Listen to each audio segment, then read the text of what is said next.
Dimanche après-midi, l'équipe de football d'Andernos recevait son voisin de Facture Biganos pour un derby en Régional 3. C'étaient les deux opposés qui se rencontraient, puisque tout sourit aux locaux qui pointent seuls en tête du championnat, tandis que les visiteurs se battent pour le maintien. Pourtant, ce match va être très fermé en première mi-temps, laissant quelques parcimonieuses occasions pour l'équipe de Facture Biganos. Au retour des vestiaires, Andernos va scorer rapidement sur un beau but de son avant-centre avant de se faire rejoindre suite à une mésentente dans la défense.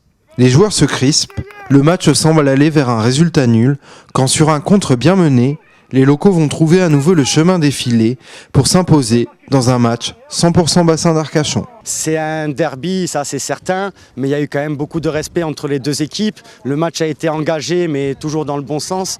Je tiens d'ailleurs à féliciter cette équipe de Facture qui n'est pas du tout à sa place à l'heure actuelle. Je connais toutes les qualités de leur entraîneur et je suis certain qu'ils vont vite renchaîner les victoires pour sortir un peu de là. Après, concernant notre match, c'est sûr, on a eu du mal à repartir en 2019. On a eu une petite baisse de forme, mais on n'oublie pas qu'on est les promus, qu'on arrive nouveau dans ce championnat. On a des objectifs ambitieux. On y arrive grâce à l'humilité et l'implication qu'on met. Il fallait juste remettre ces ingrédients-là. Comme vous l'avez dit, la première mi-temps a été quand même très poussive avec beaucoup d'erreurs techniques de notre part et un terrain pas forcément évident à jouer.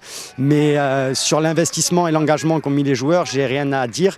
C'est là-dessus, à mon avis, qu'on a fait basculer la chose en deuxième mi-temps.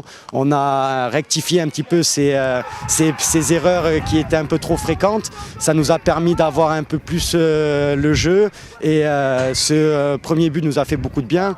Le seul petit regret, c'est cette égalisation où on manque un peu de maturité et que c'est vraiment une erreur de notre part.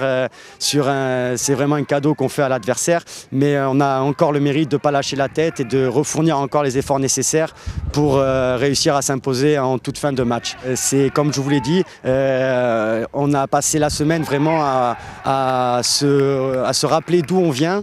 Et d'où on vient et pour aller où on veut aller, il n'y a rien d'autre que mettre beaucoup d'investissement et beaucoup de grinta. C'est ça.